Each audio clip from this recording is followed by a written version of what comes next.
Isso aí, quem tá chegando, boa noite. Sejam todas e todos bem-vindos. Vou colocar o título aqui pra gente. Já estamos aqui no clima.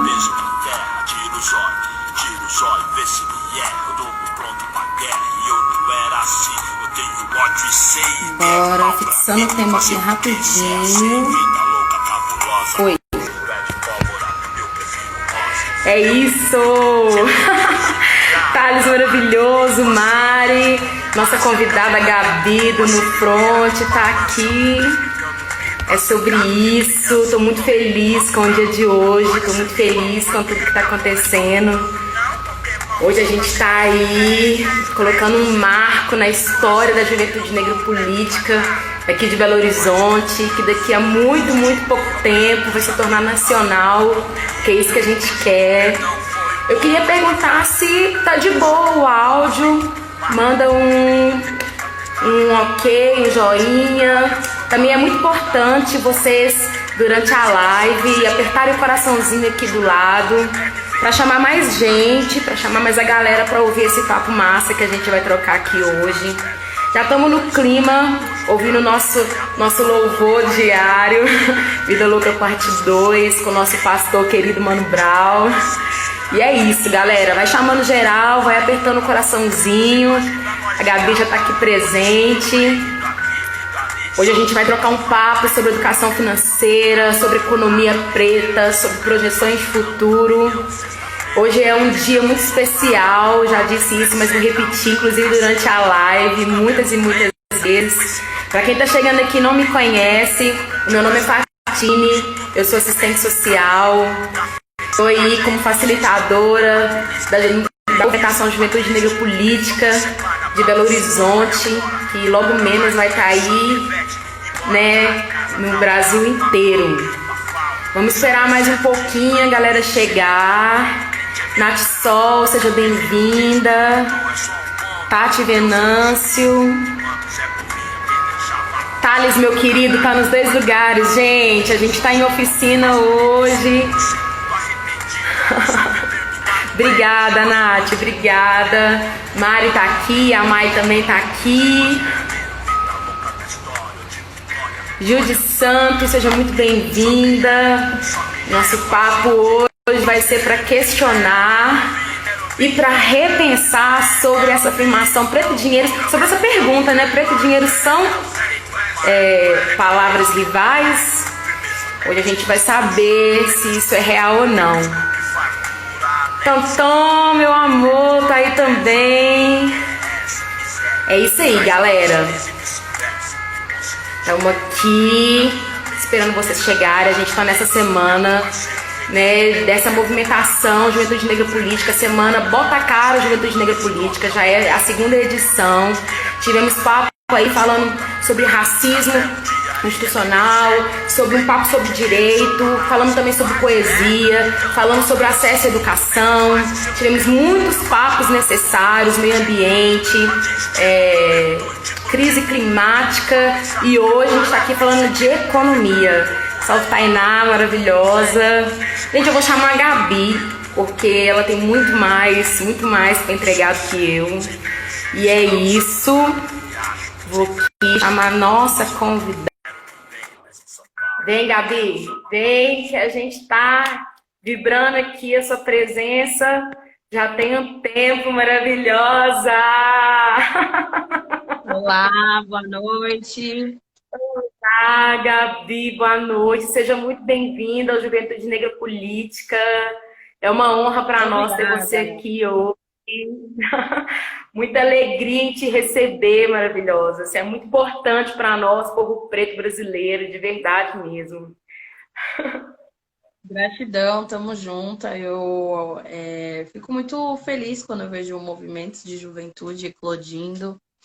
Acho que é fundamental e eu enxergo hoje que, como economista, tenho uma tarefa aí de compartilhar um pouco desses saberes, porque a questão econômica ela é fundamental para a gente pensar um projeto político para o nosso país, né? Exatamente, Gabi. E mais do que isso, né, a gente já não dá conta mais de falar de futuro sem falar de economia, né, Gabi?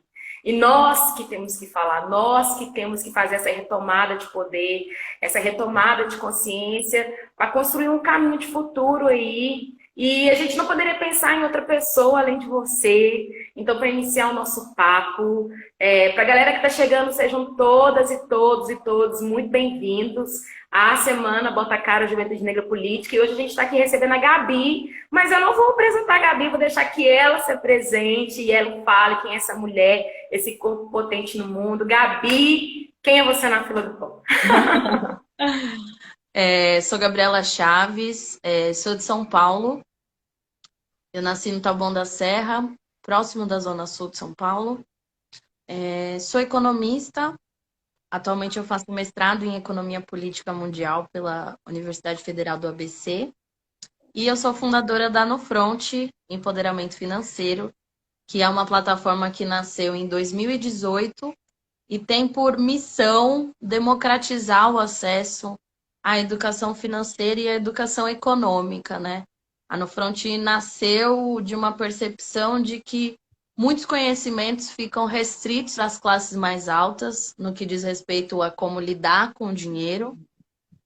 E a gente, então, cumpre esse papel de transferência de tecnologia mesmo, de resgate de tecnologias ancestrais, numa perspectiva de chamar a comunidade negra e periférica para chamar a atenção sobre a importância da gente falar dessa questão econômica, né? Quanto que isso estrutura a nossa vida, e a gente precisa trazer essa pauta para o centro das nossas discussões. É isso. Gente, para iniciar o nosso papo, né, é importante também a gente fala de outras coisas, né, Gabi? Acho que a gente está aqui, a gente se conecta, né? A gente começou se conectando através de um denominador comum, que é o Racionais aí, que foi a nossa primeira escola política, social, esse primeiro contato. E depois, né, por ver que existem outras pessoas que também não vê o dinheiro como algo maldito, né, mas que vê o dinheiro como uma possibilidade de transitar, assim. E para mim é muito importante te receber aqui, você é uma referência, para mim, assim, particularmente, a maior referência que eu tenho de uma economista que fala de educação financeira de uma forma muito nítida e acessível, sabe? Eu te acompanhei na Fórmula Mágica da Paz Financeira, na semana. Eu já te acompanhava antes, conheci seu trabalho ano passado, no Rio de Janeiro. Carolina Amanda que me apresentou você, assim. Tem um ano que a gente encontrou. E aí ela me falou, cara, tem uma mana que ela ensina educação financeira através das redes racionais. Eu falei, não, mentira, não acredito. E aí eu fui procurar saber e eu me reconectei muito, Gabi, muito com a minha... Eu olhei para a minha situação financeira, tive coragem para olhar, né? Você fala muito sobre isso, tem que ter coragem para olhar. E quando a gente teve essa segunda semana, quando a gente teve a primeira semana, eu falei, cara, vamos trazer a Gabi, vamos possibilitar, eu sei que a agenda tá cheia. E aí a gente tentou, né? A agenda dela, gente, assim, um mês lotada e a gente conseguiu fazer esse rolê virar agora. Então, é muito importante esse papo aqui. E para iniciar, Gabi, eu trouxe alguns dados para embasar a nossa troca, a nossa conversa, para nortear também a nossa ideia, que é o seguinte. A gente, né, todo mundo sabe aqui, mas é importante a gente falar que 54% da população brasileira se autodeclara negra e parda, preta e parda. Mas a gente sabe também que nas tomadas de decisão, nos espaços de poder, isso não é proporcional, né? Dos 1%, falando de dados econômicos agora, segundo o PNAD, no 1% mais rico do Brasil, nós somos 17%.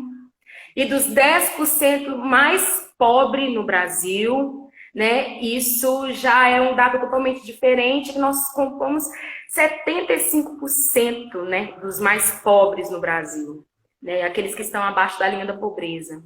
Nós também, né, ocupamos aí no ranking dos desempregados. A gente sabe que existe uma desigualdade salarial enorme entre pessoas negras e pessoas brancas.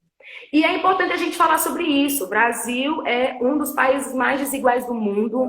E aí, Gabi, até trazendo um pouquinho para a realidade de Belo Horizonte, muita gente que está aqui é de BH. E Belo Horizonte está entre as 5 cidades mais desiguais do Brasil. E também está aí, eu acredito que é em 13º lugar das cidades mais desiguais do mundo. Isso é muito sério, sabe? E em BH, nós somos mais de 60% da população. 60% da população de BH é preta. A gente precisa começar a pensar, né, sobre esses dados. A gente sabe que esses dados eles fazem parte, né, de um resquício escravocrata, né, que depois dessa falsa abolição a gente saiu aí com a mão abanando e sem, né, tendo que se reinventar para sobreviver. E muitas vezes sem saber lidar com esse dinheiro, né? E aí cresce esse estereótipo de que preto e dinheiro são palavras rivais, porque a gente começou a demonizar o dinheiro, a gente começou a achar que o dinheiro está atrelado à corrupção, porque se esse dinheiro, se esse 1% que detém essa grana é a nata branca, que é corrupta, que é gananciosa, que é violenta, a gente automaticamente associa esse dinheiro a essa nata. Só, Gabi, que aí para iniciar a nossa troca, eu vou te fazer essa pergunta, porque quando o Brau ele fala, né, preto e dinheiro são palavras rivais, ele não é uma afirmação, é uma pergunta. Preto e dinheiro são palavras rivais? É? Então mostra como é que faz. E aí, Gabi, preto e dinheiro são palavras rivais? Bom, eu acho muito importante, né, como a sua fala, ela partiu de uma reflexão que é a desigualdade brasileira. Eu acho muito importante a gente partir dessa reflexão e é justamente um diagnóstico que a No Front parte, né?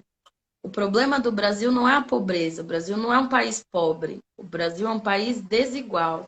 A gente não está falando de um país pobre, a gente tem uma bacia hidrográfica imensa, a gente tem terras férteis, a gente tem sol, a gente é um país rico, mas a gente é um país extremamente desigual.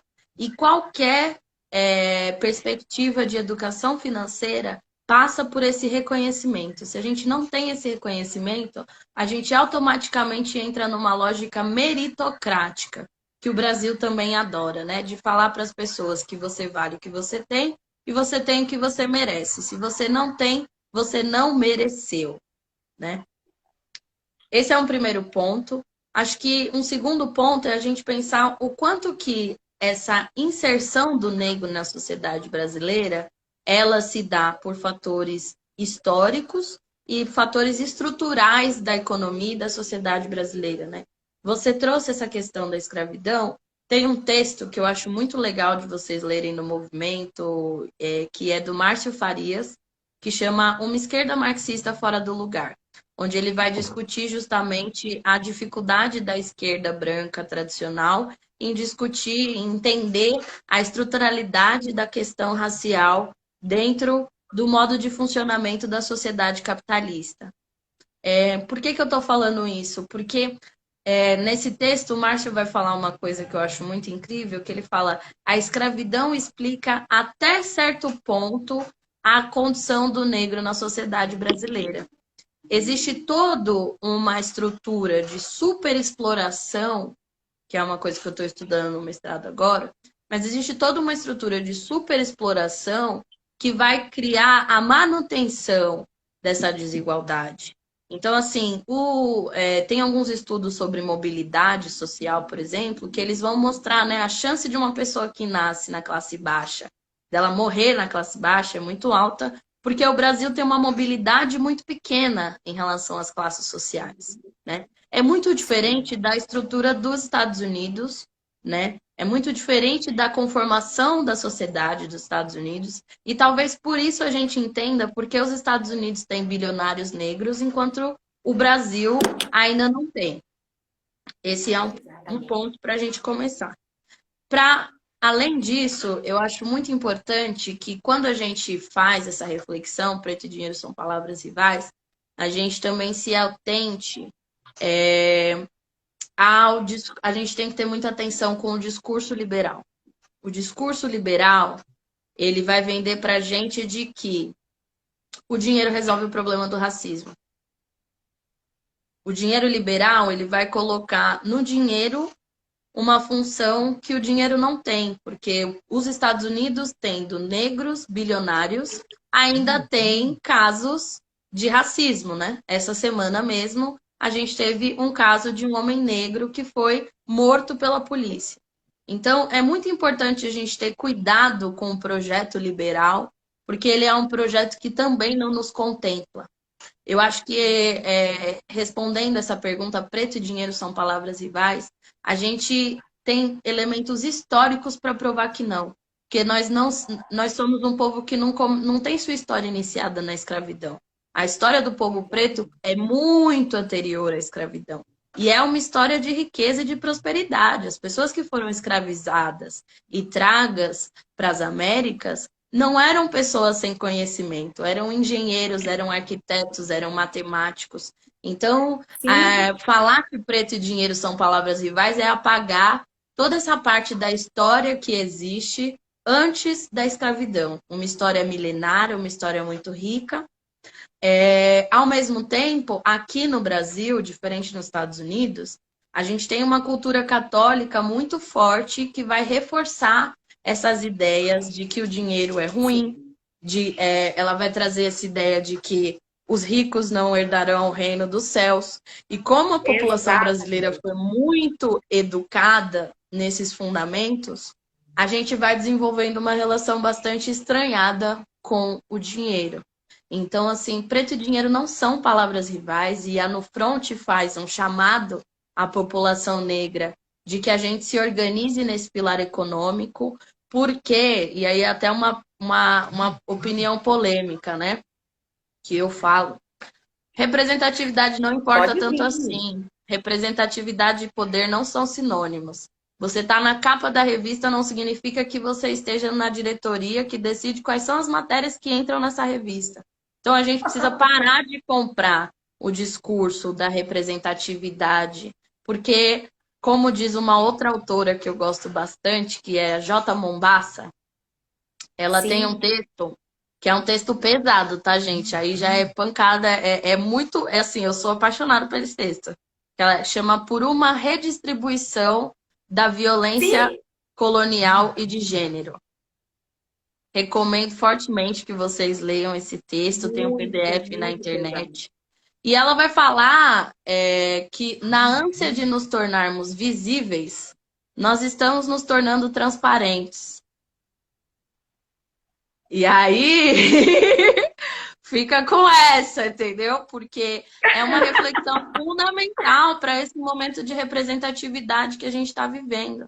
É importante a gente diferenciar, gente. Eu gosto muito de uma diferenciação que a Monique Evelyn faz, que é da importância da gente diferenciar visibilidade, credibilidade e dinheiro. São coisas totalmente diferentes. Você ter visibilidade não significa que você tem dinheiro e credibilidade. São coisas totalmente diferentes. Então, preto e dinheiro não são palavras rivais, resumindo toda essa minha fala, não são palavras rivais. A gente precisa encontrar aí um lugar da gente construir um projeto econômico de autonomia para o nosso povo, ao mesmo tempo em que a gente precisa fugir da armadilha do liberalismo. Nossa, é isso, Gabi. Eu tô achando assim tão pertinente essa sua abordagem quando você fala sobre representatividade. Tem uma mulher muito maravilhosa aqui em Belo Horizonte, você deve até conhecer, ela está até aqui, que é a Giovanna Eliodoro. E a Giovanna Eliodoro, ela fala o seguinte, gente, se existe representatividade, tem alguma coisa errada. Se existe representatividade é porque não tem proporcionalidade. E a gente não quer mais proporcionalidade, a gente não quer mais representatividade. A gente quer proporcionalidade, sabe? E o poder dessa palavra proporcionalidade, né, faz com que a gente pare de romantizar essa tal representatividade, né, Gabi? E aí eu acho muito potente também, dando um link no que você está falando, que você tem uma frase, Gabi, que você falou na semana da Fórmula Paz, da Paz Financeira, que mexeu muito comigo, que você falou o seguinte, o endividamento é a escravização moderna. Gente, assim, eu fiquei, sabe, assim, ruminando isso dias, muito reflexiva sobre isso que você traz. E aí eu ouvi, né, gente, a No Front Empoderamento, tem um canal no YouTube, tem um podcast que se chama Cores e Valores, muito poderoso, muito necessário para os nossos dias. E tem um episódio do Cores e Valores que é sobre sexualidade e ancestralidade, né? Dando esse link aí na questão da grana, do dinheiro. E aí, Gabi, foi muito, muito potente. Gente, eu não esqueço, assim, eu tava aqui em casa ouvindo e cada hora, e com um caderno, e cada hora eu falei assim, gente, como que eu nunca pensei nisso antes, assim? Fazendo um nexo a educação financeira é igual saúde mental, sabe? Que educação financeira é igual uma vida sexual saudável, sabe? Que educação financeira, uma vida, né, financeira saudável, ela proporciona ela proporciona aqui que você consiga viver plenamente em todas as áreas da sua vida, né? O Brown, em Vida Louca Parte 2, ele fala, ele tem um trecho que eu gosto muito que fala assim, olha, não é questão de luxo, não é questão de cor, é questão que a fartura ela é de sofredor, sabe? Então, quando a gente fala de dinheiro, a gente não está querendo falar de glamour, de ostentação, é para além disso, a gente está querendo falar de bem-estar, sabe, Gabi? Então, Gabi, se o endividamento é a escravização moderna, a educação financeira é a nova abolição? A educação financeira é uma alforria do sistema financeiro, assim. É uma perspectiva da gente construir a nossa perspectiva de futuro de uma forma autônoma. Porque eu vou contar uma coisa para vocês, tá bom? Segredo, mas não deveria ser. Se você acha Conta. que o governo tá preocupado com o seu envelhecimento, ele não está. E se você acha que o banco está preocupado com o seu envelhecimento, ele também não está. Então, assim, se você não se articular em torno do seu envelhecimento, do seu futuro e do futuro da sua família, não vai ser desses dois canais, infelizmente, que a gente vai conseguir construir isso. Então, quando eu falo que o endividamento é a escravidão moderna, é porque quando eu comecei esse trabalho, eu encontrei pessoas que tinham mais da metade do seu salário debitado na fonte para pagar dívida. Se isso não é escravidão, eu não sei o que é. Entendeu? Assim, Exatamente. a pessoa nem consegue ver o salário dela, porque quando recebe já debita na fonte. E tem uma outra coisa que eu acho importante dizer aqui, que é para as pessoas terem muita atenção. Nesse momento, os bancos estão aumentando a oferta de crédito. E eles estão tentando trazer para o Brasil o modelo de hipotecas que os Estados Unidos têm. E isso é muito sério, gente. Isso significa que cada vez mais vocês vão ver os bancos oferecendo para vocês empréstimos e pedindo para vocês darem a casa ou o carro como garantia. Vocês entendem o perigo que é isso? Às vezes uma família, uma casa própria é o único bem que essa família conseguiu conquistar. Como é que no momento de dificuldade ela vai dar essa casa de garantia para o empréstimo? Então, a educação financeira permite que a gente consiga organizar melhor os recursos que a gente tem. Então, a gente fala muito lá no front, não é sobre ter dinheiro, mas sim sobre aprender a administrar o que você tem. Porque, como o KLJ fala, quem não sabe administrar os centavos não vai conseguir administrar os milhões. Se você ganha R$ 1.000 e você não consegue administrar R$ 1.000, não adianta achar que quando você ganhar 10 mil, você vai saber administrar. Então, educação financeira é sobre a gente saber usar o que a gente tem com responsabilidade, pensando no futuro. Exato. Exato, Gabi.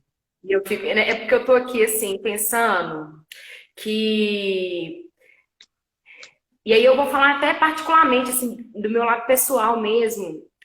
Não ter um equilíbrio financeiro sempre mexeu muito com a minha saúde mental, assim, sabe? E eu sei que isso não perpassa só por mim, eu sei que essa é uma realidade de muitas pessoas. E quando eu ouvi esse podcast, eu também ouvi o do KLJ, né? Que também é incrível. E ele fala muito sobre essa questão da autoestima, né? Ele fala muito sobre essa questão de poder olhar o azul, vermelho, o balcão, o espelho, o estoque a modelo, assim.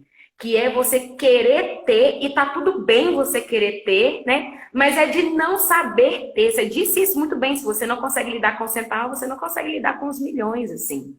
E aí, a educação financeira, ela traz esse norte pra gente, né? Ela traz esse, olha, se você poupar aqui, você vai conseguir ter lá. E isso não é ser avarento. A gente ainda, Gabi, a gente tem muito introjetado em nós que onde come um, come dois, né? Onde come dois, come quatro. E nisso a gente vai naturalizando a escassez. Essa é uma pauta que eu trago muito aqui para BH. Eu tenho um projeto aqui muito maravilhoso, Gabi, que você está super convidada a participar, que é o Samba das Pretas BH. É um samba que tem como conceito o protagonismo da mulher negra no samba, da portaria ao palco. Então, quando você chegar nesse samba, você vai ser recebido por uma mulher negra. No bar, você vai ser atendido por uma mulher negra, mas na produção são mulheres negras, na fotografia, né? Assim, a design é uma mulher preta, quem está ali na coordenação, todas são mulheres negras. E com isso também a gente fomenta o Black Money, que é uma forma da gente também ter autonomia financeira, da gente não esperar a benesse branca abrir portas para nós. E a gente começar a se organizar e fazer com que isso gire, assim, sabe? E aí, pensando nisso, Gabi, eu tenho fomentado muito essa questão de desnaturalizar a escassez. Eu acho que já passou da hora da gente desnaturalizar isso, sabe? Eu acho que já passou da hora da gente começar a falar de superação da pobreza. E muitas vezes, gente, ouçam o que eu estou falando aqui. O preto, quando ele fala de grana, ele é interpretado como arrogante, ele é interpretado como prepotente, como ambicioso. Gabi, eu acho que você já deve ter ouvido isso muito por aí. Eu já ouvi muito falarem sobre isso de mim, assim. Mas, cara, eu acho que a gente tem que falar sobre outras coisas, né? O Mano Brown, ele diz muito sobre isso, assim. As pessoas, elas evoluem e educação financeira é um degrau muito grande pra gente vivenciar isso, sabe? Então, Gabi, Patine, assim, oi. tá tudo bem a gente querer, a gente ter ambição, assim, sabe? Uma coisa que a gente discute muito lá no Front é que o genocídio, ele extermina a nossa ambição, ele extermina a nossa perspectiva de futuro. Porque o fato da gente não se ver envelhecendo faz com que a gente não se prepare para esse processo. Quantas pessoas aqui se preparam para o envelhecimento dos pais, para o envelhecimento dos avós? Então, assim, eu acho que essa dimensão da gente achar que ter ambição é errado, que querer demais, o preto metido, enfim, são questões que são resistências que a gente, por vezes, vai enfrentar dentro da própria comunidade. E que a gente precisa entender, e aí eu trago novamente uma fala que eu trago muito, que é a questão da autoestima. Assim. A autoestima não é sobre estética, é sobre a gente se sentir capaz, é sobre a gente reconhecer o nosso potencial. Assim, eu te interrompi, mas assim, quero falar também que quando essa quarentena acabar, quero levar no Front para BH, quero ir, vocês têm a melhor comida do Brasil. Então eu fico aqui uma semana tranquila. Amada, minha casa já está aqui, eu já vou preparar o seu quarto, ok? A gente vai muito samba para trocar essa ideia. E é isso, Gabi. Eu fico muito feliz de ouvir você falar sobre isso. E só dando um link aqui para a galera que está perguntando. Gente, Black Money, né, é para além de um novo termo que a galera está usando de empoderamento financeiro da população preta. Black Money é uma filosofia muito antiga, que é muito concentrada ali, né, norte-americana, inclusive, né, Gabi? Se eu estiver errada, você pode me corrigir. Que a filosofia compro dos meus, vendo para todos. Então, eu compro da população preta, mas eu vendo para todo mundo. E aí, Gabi, até a gente falando sobre isso, existem alguns dados muito assustadores dentro da perspectiva do Black Money. Por quê? Por quê? Quando a gente fala de Black Money, a gente fala de organização. Lá nos Estados Unidos, a comunidade asiática, gente, quando a gente fala de asiática, a gente está falando do mundo, né? Se qualquer lugar que você vai, tem uma lojinha Xing Ling. Essa galera vem, se organiza financeiramente e traz outros. Isso é uma lógica muito doida de organização. E lá nos Estados Unidos, tem uma pesquisa que trouxe alguns dados de que a comunidade asiática gira dinheiro entre eles, que é consumindo entre eles, comprando entre eles durante 28 dias. 28 dias no mês, gente, no mês. E vocês sabem durante quanto tempo a população preta gira dinheiro entre eles, gira dólar entre eles?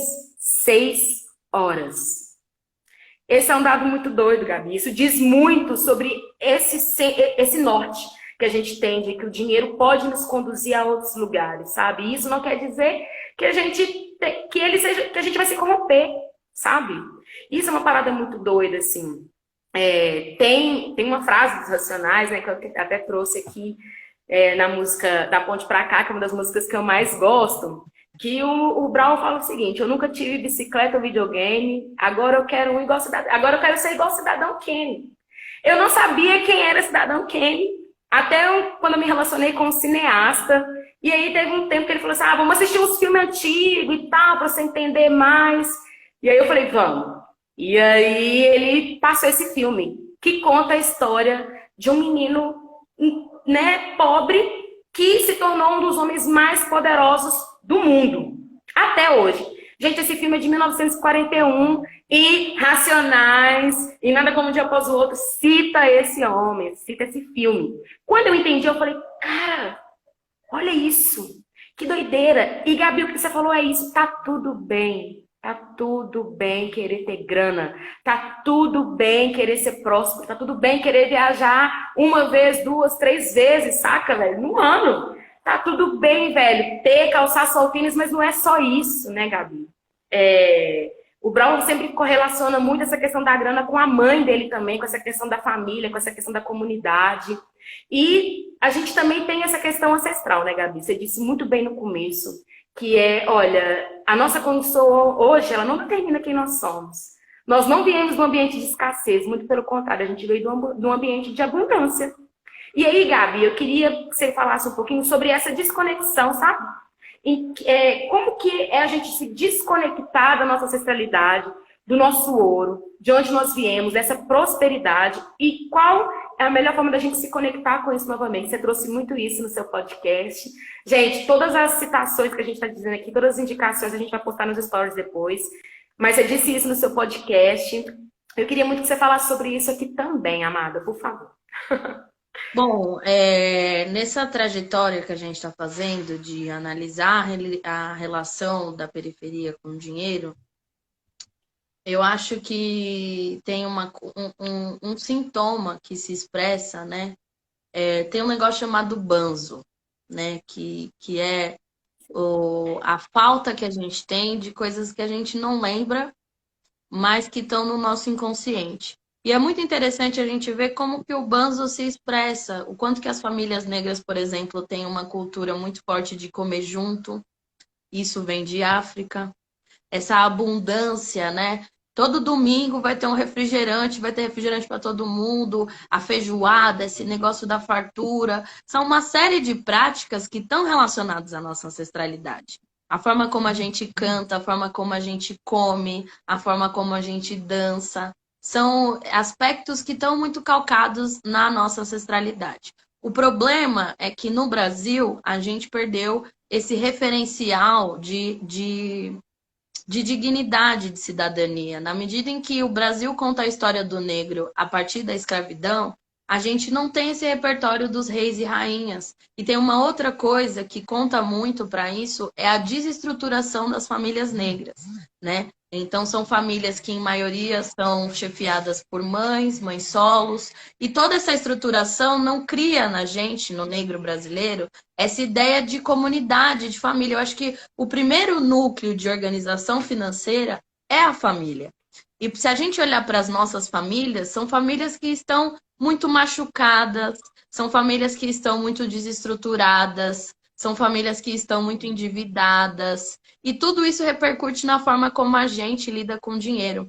Eu recebi um e-mail de uma aluna esses dias que ela me falou assim, cara, eu vendo os seus vídeos, eu percebi que na minha casa o meu pai tinha uma relação muito violenta com o dinheiro. Ele me obrigava a guardar dinheiro, mas ele fazia isso de um jeito violento. E aí, quando eu consegui a independência do meu pai, eu comecei a gastar tudo que eu tinha como uma vingança contra ele.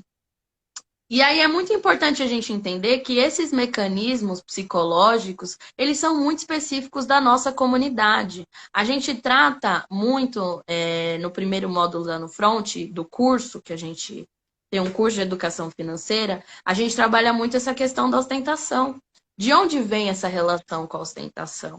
Qual que é o significado da ostentação dentro da vida de um jovem negro periférico? Por que que o menino que consegue um emprego no McDonald's, ele dá o primeiro salário dele todinho num tênis? Por que que esse menino dá o salário dele todinho? E assim, o tênis, por que que o tênis, ele é um fetiche tão grande dentro da comunidade negra? O tênis, gente, está relacionado a uma memória de dor coletiva que a gente tem, onde no pré-abolição, as pessoas negras que já tinham sido alforriadas depois de 1850, elas diferenciavam-se pessoas alforriadas e pessoas escravizadas pelo sapato. Então, assim, essa fissura que os meninos da quebrada têm com tênis, ela tem um fundamento histórico. A gente não pode simplesmente negar isso e fazer como alguns educadores financeiros fazem, de falar assim, ai, compra no brechó. Tipo assim, só quem cresceu usando roupa usada da filha da patroa sabe a alegria que é ter um jeans etiquetado. Entendeu? Então, esse tipo de coisa, só quem tem uma vivência periférica vai conseguir identificar. E eu acho que o Racionais, ele fala muito isso, assim, mano, não vai para grupo não, eu tô ligado que as neuroses são grandes, eu tô ligado que no grupo, muitas vezes o menino vai ser aceito por ele estar com tênis ou não. Se ele for sem tênis, o grupinho dele vai falar, e aí, mano, você não vai dar assim com a gente não, você não vai pegar ninguém no baile. Então, a gente precisa aprofundar um pouco essas questões, porque tem um discurso de educação financeira que eu sou, assim, diametralmente oposta, que é um discurso meritocrático e que vai colocar a pobreza na culpa das pessoas. E me desculpa, meu amigo, eu sou economista e eu sei que o emprego é uma taxa que não depende da vontade das pessoas de levantar mais cedo para procurar emprego. Isso depende do que está fazendo o ministro, né? Que é quase assim, eu fico até nervosa de falar, mas assim, a taxa de juros depende muito mais do que o incompetente do Paulo Guedes está fazendo do que a vontade do trabalhador de levantar mais cedo e distribuir currículo. Então, a gente não pode perder de vista a dimensão estrutural na hora de falar de educação financeira. E a gente precisa, enquanto comunidade, criar espaços seguros para a gente conseguir olhar para essas memórias de dor coletiva, porque tem uma responsabilidade nossa também. Eu sempre pergunto para as pessoas, quantas famílias negras você conhece que transmitem patrimônio há mais de 3 gerações? E aí a gente tem um silêncio. Só que esse silêncio não deveria acontecer porque a gente tem na nossa história avós, tios, que com muito suor conseguiram comprar um terreno próprio. A minha bisavó, eu fui fazer essa pesquisa, ela veio do Maranhão para São Paulo em 1940 e ela, como doméstica, conseguiu comprar um terreno no São Luís. Então, assim, como é que eu, no século XXI, em 2020, vou achar que ter uma casa própria não é importante? Vou achar que eu não consigo? Eu tenho muito mais ferramentas que essa minha bisavó teve. E aí é uma questão da gente entender que a gente precisa falar dessa questão do ponto de vista comunitário e familiar, porque hoje a gente lida de uma forma muito irresponsável com as conquistas dos nossos antepassados. É a casa da avó que, quando a avó morre, a gente fica desesperado, vende por um valor de banana, fica 5 mil reais para cada um, e no final do dia ninguém vai ter uma casa própria de novo. Então, falar sobre essas coisas, sobre a perspectiva preta e periférica, envolve a gente ter uma sensibilidade de entender, assim, determinados gatilhos de consumo. Tipo assim, eu faço um exercício que é de perguntar para as pessoas como você gastou o seu primeiro salário. Muita gente gastou com compulsão de doce. Tipo assim, a pessoa foi na lojinha de doce e gastou uma grana comprando sucrilhos, danoninho, leite em pó, que são assim, feitiços da nossa infância. São coisas que, por talvez a gente tenha uma restrição, a gente quer compensar na hora que a gente é adulto. Então, são movimentos que são extremamente legítimos. Eu não posso virar para uma mulher que tem problema de compulsão alimentar por ter passado fome na infância e falar para ela, mano, você tá fazendo tudo errado. Eu tenho que entender o quanto que esse estoque de comida, o que que representa na vida dela. E a partir disso, a partir de conscientizar esses movimentos inconscientes, a gente consegue assumir uma postura diferente, entendendo que tá tudo bem você querer morar bem, você querer se vestir bem, você querer viver bem, você querer comer bem. Todas essas questões são questões mínimas da dignidade humana. A gente está querendo o mínimo. E os nossos ancestrais, eles lutaram para isso. Eles lutaram para que a gente tivesse liberdade, para que a gente usufruísse felicidade. Então, tem uma culpa também que acontece quando a gente ascende economicamente. Então, já teve uma outra aluna que ela não conseguia terminar a faculdade porque a mãe dela engravidou quando ia entrar na faculdade. E aí ela tinha a sensação de que ela não podia terminar a faculdade porque ela não deixou a mãe terminar a faculdade. Olha só as crenças que a gente tem. Tipo assim, essa mãe trabalhou a vida toda para que essa filha fosse para a faculdade. Então, é muito importante a gente ter esses momentos de troca, ter essas reflexões, para que a gente consiga tornar consciente processos que hoje dominam a gente de forma inconsciente. Quem aqui nunca comprou alguma coisa numa loja racista só para provar que tinha dinheiro na conta? Entendeu? Só para provar que você podia, você foi e gastou um dinheiro numa loja racista para provar para a vendedora e você ainda gerou comissão para ela. Então, esse tipo de postura tem que ser mudada, entendeu? Eu tô com esse daqui do Black Panther, mas eu tenho um outro blusão desse, que é da 4P, que fala assim, não queira ser aceito, o sistema não gosta de você. É isso, a gente não tem que querer ser aceito, a gente tem que querer ser feliz. Ser aceito, isso aí, ó. Muita gente já tentou e pouco conseguiram. É isso, e é ser aceito por um sistema falido, né? Quem é que quer ser aceito por um sistema falido, um sistema racista, mano? Um sistema que diz que a gente não pode, um sistema que determina, né? Até onde que a gente pode chegar, qual é o tamanho do acesso ao conhecimento que a gente pode ter, e se a gente ultrapassa isso, a gente é prepotente, a gente é arrogante. Mas é isso, Gabi. Gabi, quando você fala, a galera tá aqui comentando, e é isso, galera, no final da live, eu vou compartilhar com a Gabi aqui esses comentários poderosos que vocês estão trazendo pra gente. A galera tá muito grata, Gabi, por essa partilha, por essa oportunidade. É muito rico pra gente mesmo. E para muitas pessoas, gente, né, usam muitos termos técnicos e tudo mais, mas para outras pessoas isso vai ser o primeiro contato para um despertar da educação, de uma vida financeira saudável, saca? E, Gabi, quando você traz isso, eu fico pensando, cara, que o que eu vivi, eu começo a conectar muito, por quê? Aí falando um pouco de ancestralidade, né? Que o meu avô, ele é de 1913 e ele é diamantinense. E a minha família, né, a família por parte da minha mãe, é uma família de garimpeiros, de Diamantina, que é a terra dos diamantes daqui do Brasil, né? Principalmente de Minas Gerais. Fazendo um estudo e tal, eu descobri que os negros que foram trazidos para Diamantina são os negros de Serra Leoa, que é a terra dos diamantes na África, assim. Quando eu soube disso, eu fiquei, cara, que isso, que loucura. E aí, a minha família, né, o meu avô, ele teve uma vida muito próspera e tal, mas quando chegou na minha mãe, assim, né, nessa segunda geração, deu uma queda. A galera começou a se perder, casou, enfim. E aí, quando chega até mim, eu fico, cara, eu quero me conectar com isso novamente, quero muito vivenciar isso novamente, porque não é só sobre mim, é sobre a minha posteridade também. Essa responsabilidade financeira é muito importante, assim. A gente precisa assumir a responsabilidade pelas nossas finanças.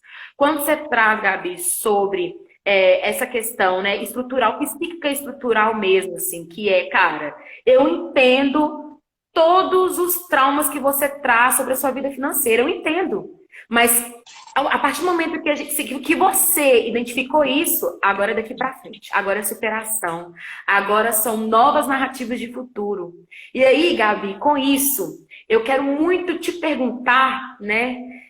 Infelizmente a gente já está indo para o final, mas eu quero muito te perguntar, Gabi. Fica tranquila que se a gente precisar estender 10 minutinhos, a gente volta, tá?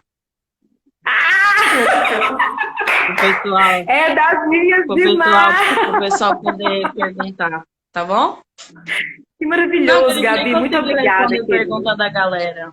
Não, a gente Ah, que demora, mas a gente massa! vem com qualidade, né?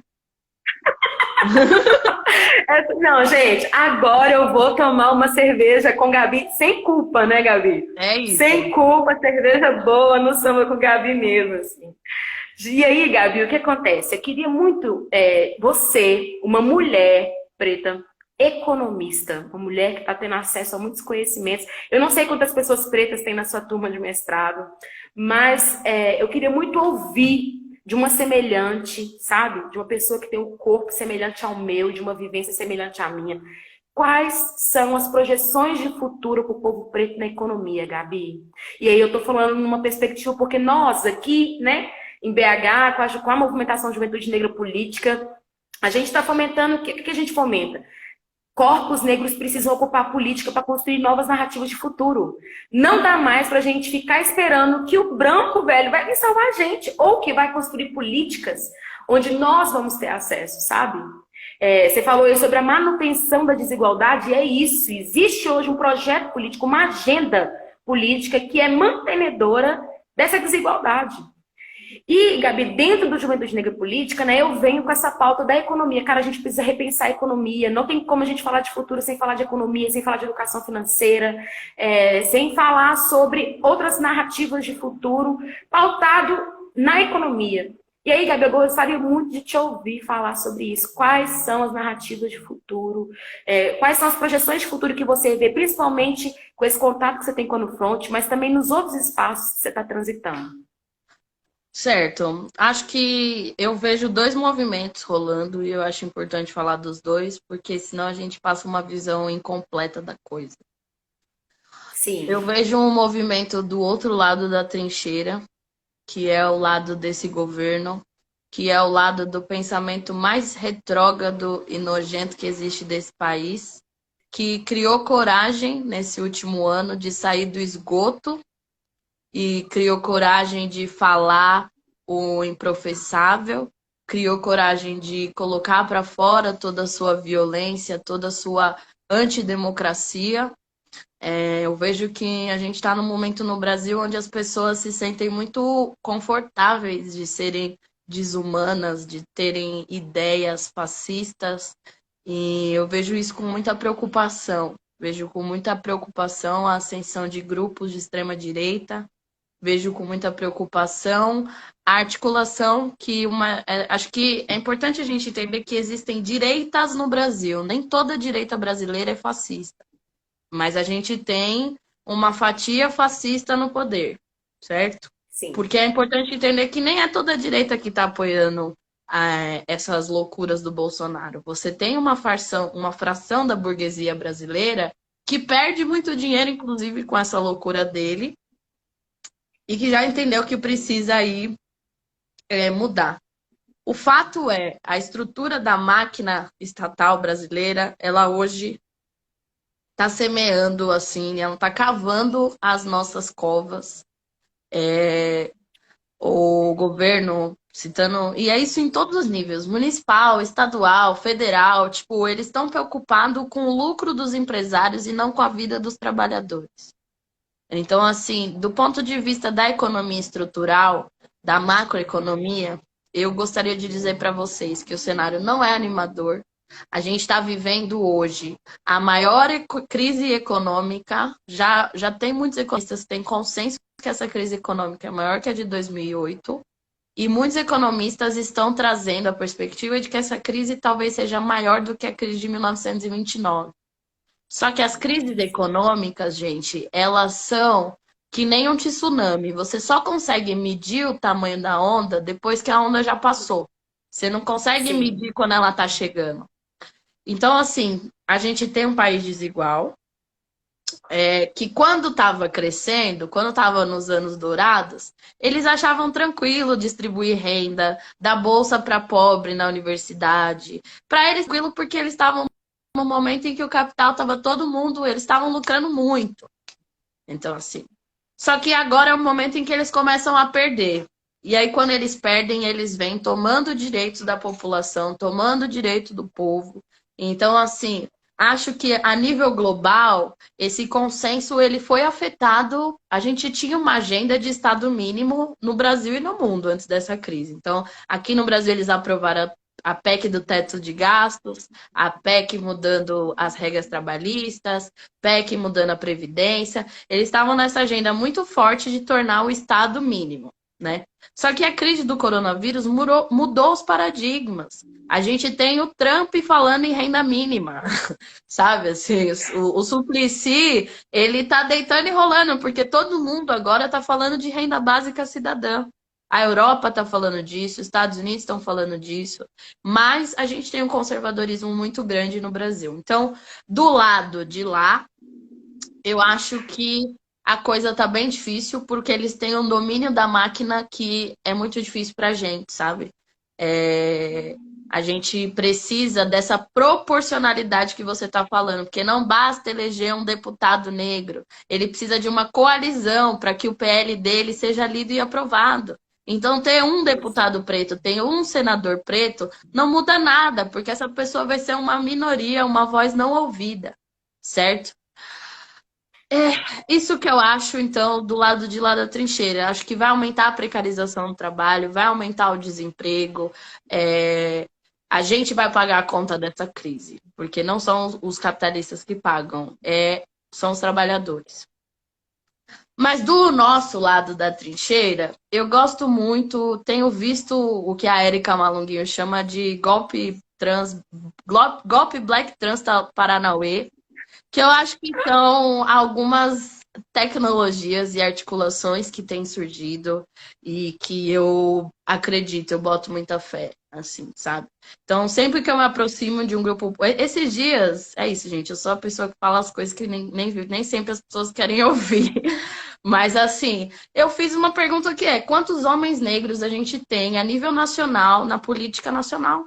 Com menos de 40 anos. Essa é a pergunta de juventude negra política, Gabi. Não, e com menos de 40 anos, entendeu? Porque tem uma coisa que a gente precisa falar também, Fatine, que é as políticas dos últimos anos, elas privilegiaram as mulheres negras em detrimento dos homens negros. Quantas políticas a gente tem hoje? Políticas públicas para o homem negro? Quantas políticas de saúde existem para o homem negro? Quantos editais são fundados para o grupo dos homens negros? Então, assim, esses editais, eles criaram uma cisão dentro do movimento negro. Eu sempre fiz questão, hoje na No Front, o maior público é de mulheres, porque as mulheres elas se convencem com mais facilidade da urgência da gente falar de educação financeira. Mas eu faço questão de que as formações sejam mistas, porque não adianta as mulheres se organizarem financeiramente, economicamente, e os homens negros não acompanharem,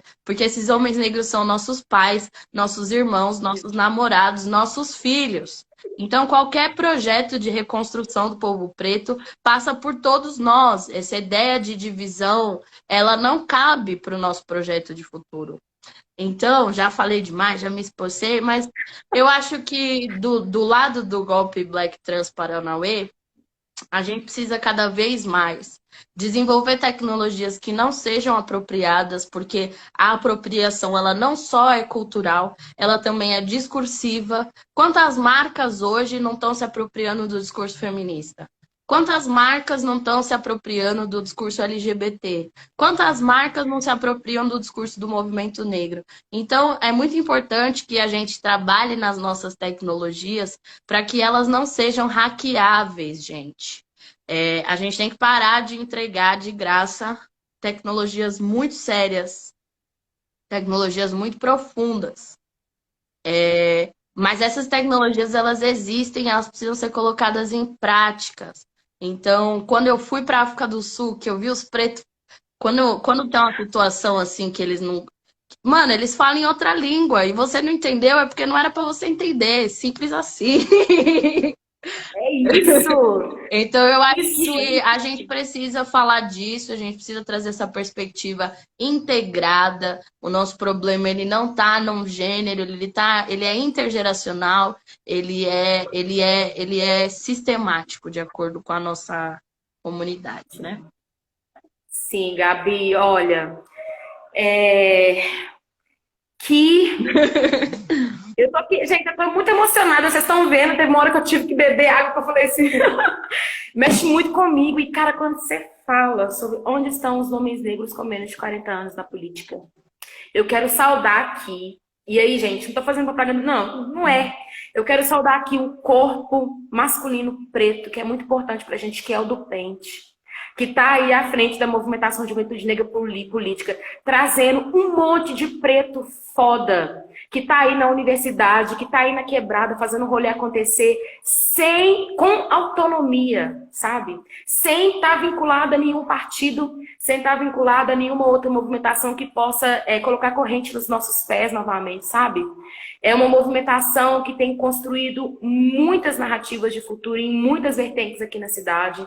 Então eu quero saudar esse corpo que está aí se movimentando e muitos outros corpos que estão aí pelo Brasil, acessando a política, hackeando, né, acessando programas políticos, hackeando esses conhecimentos e distribuindo para a nossa comunidade, adaptando também, né, de acordo com a nossa realidade, que isso é muito importante.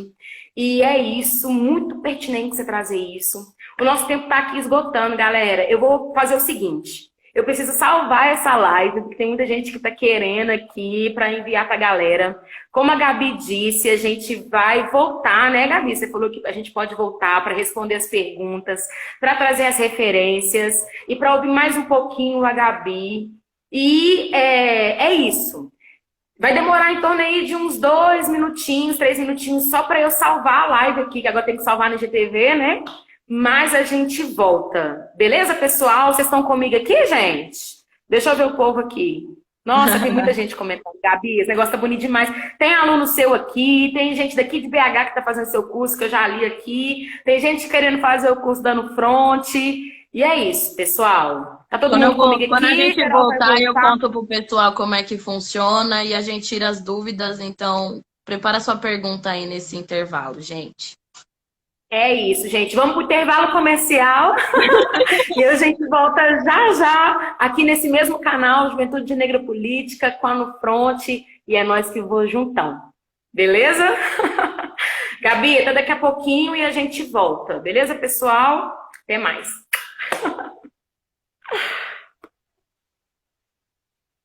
Fechou. Ai, meu Deus, vou encerrar.